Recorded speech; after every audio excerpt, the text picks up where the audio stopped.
AI နဲ့ဖန်တီးထားတာမဟုတ်ဘဲသူတို့သမီးနှစ်ယောက်ကိုတပြိုင်နက်တည်းလက်ထပ်သွားတဲ့မူဆယ်မျိုးကသူတို့တောင်းအားလုံးပဲမင်္ဂလာပါမင်းသားကြီးပြည်သူများရှင်အချင်းနဲ့ပတ်သက်လာရင်တော့လူတိုင်းလက်ခံထားတဲ့ပုံသေးသတ်မှတ်ချက်လေးတွေရှိနေပေမယ့်အဲဒီသတ်မှတ်ချက်ပေါင်းတွေထဲကနေဖောက်ထွက်ပြီးကိုပိုင်နားလည်မှုတတ်နဲ့ပျော်ရွှင်စရာကဘာငယ်လေးတစ်ခုကိုဖန်တီးတိဆောက်သွားကြတဲ့သူကတော့မူဆယ်မျိုးကမင်္ဂလာပွဲလေးပဲဖြစ်ပါတယ်။တမ်းပြည်နယ်မြောက်ပိုင်းမူဆယ်မျိုးကသူတို့သားကအမျိုးသမီးနှစ်ယောက်နဲ့လက်ထပ်တော့မှဖြစ်လို့ဖိတ်စာလေးပေါ်ထွက်လာခဲ့ကောင်ဖိတ်စာနဲ့တကွဓာတ်ပုံတွေပါပြန့်နှံ့လာခဲ့တဲ့ရှင်ဓာတ်ပုံထဲမှာတော့သူတို့သားကအလဲမှာရှိနေကောင်သူ့ရဲ့ဘေးတစ်ဖက်တစ်ချက်စီမှာတော့ဖြူလွှတ်လွှတ်မင်္ဂလာခေါင်းဝင်ကြီးတွေကိုဝတ်ဆင်ထားတဲ့သူတို့သမီးနှစ်ယောက်ကပြုံးပြုံးရွှင်ရွှင်နဲ့နေရာယူထားပါတယ်။အခုခေတ်မှာက AI တွေအရန်တိုးတက်နေလို့သူတို့သားတစ်ယောက်ကသူတို့သမီးနှစ်ယောက်ကိုတပြိုင်နက်တည်းလက်ထပ်တာက AI နဲ့ဖန်တီးထားတဲ့ပုံတွေဖြစ်မယ်လို့ထင်ကြပါတယ်။တကယ်လက်တွေ့မှာလည်းဘယ်မိန်းကလေးကမှခင်မောတဲ့ကိုနောက်တစ်ယောက်နဲ့အတူတူမင်္ဂလာဆောင်ခွင့်ပေးမှာမဟုတ်ပါဘူးရှင်။ဒါပေမဲ့အတူကြီးလို့ထင်ခဲ့ရတဲ့ဒီမင်္ဂလာပွဲကမင်္ဂလာဆောင်တဲ့ဗီဒီယိုဖိုင်လေးတစ်ခုကြောင့်တကယ်သေးချာသွားခဲ့တာပါ။အဲ့ဒီဗီဒီယိုဖိုင်ကတော့တကယ်မင်္ဂလာပွဲကျင်းပနေတဲ့အခမ်းအနားဖြစ်ကောင်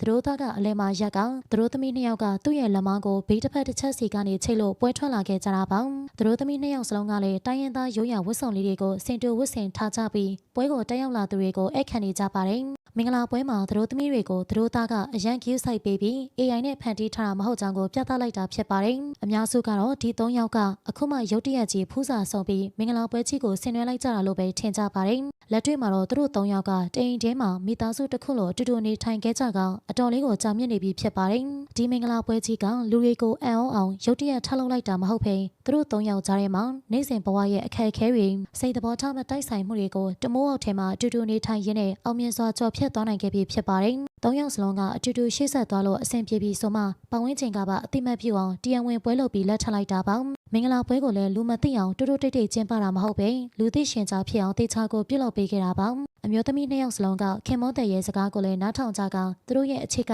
အခြားသူတွေနဲ့တော့မတူပါဘူးရှင်သူတို့သားကောင်သူတို့သမီးနှစ်ယောက်ကိုတပြိုင်နက်တည်းလက်ထပ်တာကြောင့်သူတို့သမီးလေးတွေရဲ့ဆက်ဆံရေးတွေကိုစိတ်ဝင်စားနေကြပါတယ်အမျိုးသမီးတွေကတဝင်းတိုတက်ကြပေမဲ့သူတို့နှစ်ယောက်ကတော့ညီအမတွေလိုကိုချစ်ခင်နေကြတာရှင်အတူတူနေလာတာကလည်းကြပြီးဖြစ်တဲ့အတွက်တယောက်နဲ့တယောက်မနာလိုဖြစ်နေတဲ့အရေးရောင်အပြိုင်ဆိုင်လုံနေတဲ့အရေးရောင်တစ်စက်လေးမှမရှိတဲ့ညီမရင်းနေလိုပဲဖေးမကိုညီပြီးတဲ့ကြတာပါမိန်းကလေးနှစ်ယောက်စလုံးကလည်းနားလည်ပေးတတ်ကြသလိုသူတို့သားကလည်းအဓိကကြတဲ့ရှင်အမျိုးသမီးနှစ်ယောက်စလုံးအပေါ်ခွဲခြားမှုမရှိပေတန်းတူမျှတအောင်ထားနိုင်ကောင်ချစ်ချစ်ခင်ခင်ရှိအောင်ထားနိုင်တာကြောင့်လည်းဒီပွဲကိုကျင်းပနိုင်တာပါဒီမင်္ဂလာပွဲလေးကအပြင်လူတွေအမြင်မှာတော့ထူးခြားဆန်းပြလွန်လှပေမဲ့ကာယကံရှင်တွေအတွက်ကတော့နှစ်ကာလများစွာတိဆောက်ခဲ့တဲ့ချစ်ချင်းမြတ်တာနားလည်မှုတွေနဲ့လက်ထပ်လိုက်ကြတာပါ၃ယောက်တကပါတိဆောက်ထားတဲ့သူတို့ရဲ့ဘဝလေးကိုဘယ်သူကမှဖျက်ဆီးလို့မရတာကြောင့်လူသိရှင်ကြားလက်ထပ်ပြီးပွဲလုပ်ခဲ့တာဖြစ်ပါတယ်သူတို့သမီးနှစ်ယောက်စလုံးကိုတပြိုင်နက်တည်းလက်ထပ်နိုင်တဲ့ဒီသူတို့သားရဲ့ချစ်တတ်မှုကြီးအပေါင်းပရိသတ်တို့ရောဘလို့ထင်မြင်မိပါသလဲရှင်အားလုံးကိုကျေးဇူးတင်ပါတယ်ဆက်လက်ပြီးစိတ်ဝင်စားဖို့ကောင်းတဲ့အကြောင်းအရာတွေအတွက်ကျမတို့ရဲ့ page ကို like and follow လေးလုပ်ခဲ့ကြပါဦးနော်